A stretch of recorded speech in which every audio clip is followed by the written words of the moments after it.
अच्छा ये ना मेरे एकदम थॉट आया. अच्छा tell me a difference between a stalker and your secret admirer.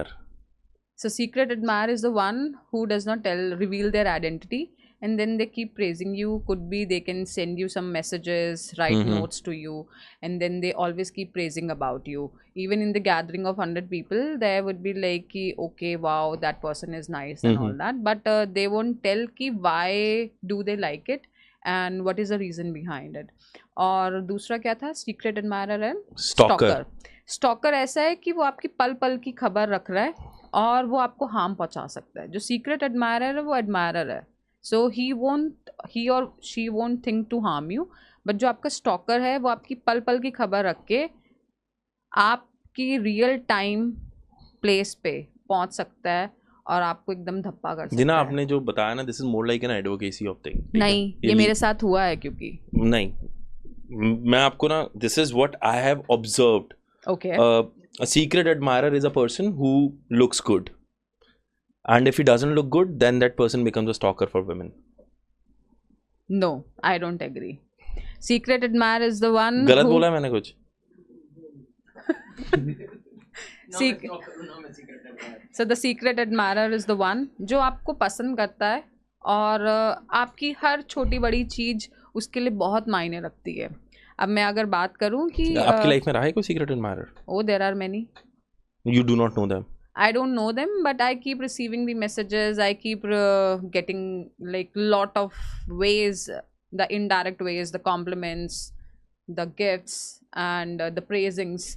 और स्टॉकर से भी मेरा बड़ा अच्छे से सामना हुआ है कि I used to post on my social media the real time things कि I am there, I am doing this, I am there, I am doing this, specially when I am travelling. And then it became a pain in my ass, I would say, कि लोग उसी जगह पे पहुंच जाते थे. मतलब आपकी एक सीरीज होती है ना, कुछ हुआ ऐसा क्या? You wanna share? हाँ, नहीं, नॉट एग्जैक्टली शेयर. मतलब I was travelling with my husband only and हम नॉर्थ ईस्ट में थे, तो हम कैलिंगपोंग पहुंचने वाले थे and there was a place I mention कि we are reaching there and this is a famous cafe we are reaching and then will be grabbing this momos और they are known for their beers and all. Or I saw a couple of guys were already waiting for me there, and when we reached, and they were like, "Hi, we saw you. We follow you on Instagram, and we saw." But this is good, yaar. This is not. No. This is not good because might be I am not comfortable. I want to spend the complete time with my spouse. I want to give that complete time to my own thing. मतलब चाहे वो मेरी family हो, चाहे आप कहीं भी हो. नहीं, I do not agree to this. But हाँ, मेरे लिए है. मतलब my personal space is more important. if I'm traveling with my wife and पहली चीज़ अगर मैं इंटरनेट पर डाल, मैं वहाँ पहुँच रहा हूँ तो I मेरे को नहीं, out of the blue people आ गए, then it's fine because I informed them. That's a loop from my end. तो मैं नहीं करूँगा. So that's why I stopped posting the real Exactly. time. I mean, if you're telling something on internet, then it's gonna blow out. 100% gonna blow out. Exactly. But sometimes you are in a situation where you just have very limited time with your very near and dear one. Now and you then agree what I said?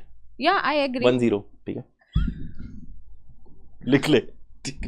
I'm just playing. I'm just trying to calm things down because मैं चाहता हूँ हम we get into real conversation. अभी तो we are just breaking ice. So that happens. क्योंकि मैं मेरे आगे कभी इतनी सुंदर बैठे नहीं ना कोई यार. कोई बात नहीं. कभी कभी हो जाते हैं ऐसे इंस्टेंसेस भी लाइफ में कि you come across some really beautiful faces और ये लोग मुझे अब मुझे भी कुछ बोल सकते हो. I'm wearing a green shirt. I'm a green flag. I would suggest you one thing. So two dark colors never go together. So if you have, if you ask me, Nikhil, what would you wear if my wife doesn't intervene? I'll wear a shorts and a t-shirt, and then I'll do that a is podcast. really good. Like if I am also allowed, I will come in the boxes and then record a podcast and go. Yeah. So that is my concept. So people say this thing कि आप बाहर जा रहे हो, so you always need to be decked up. मतलब वो एक दिल्ली का कल्चर ही है शायद ना कि आप अगर सब्जी भी लेने जाओ तो ऐसे तैयार यू नेवर नो कि कौन मिल जाए. अरे क्या फर्क पड़ता है यार, because you are doing it for yourself. तो मेरे घर के बिल्कुल बगल में सेलेक्ट सिटी वॉक है और मुझे अगर पॉल पे कॉफ़ी पीनी है या मुझे स्टारबक्स पे कॉफ़ी पीनी है तो मैं जैसे घर पे उठी, बॉक्सेस में हूँ, आई grab a coffee and come back. लोगों को ये होता है कि ओह हाँ उसने देख लिया तो क्या होगा, उसने देख लिया तो क्या होगा, लोग आपको जज करेंगे. It does not make a difference because ultimately it's you who is representing yourself ना.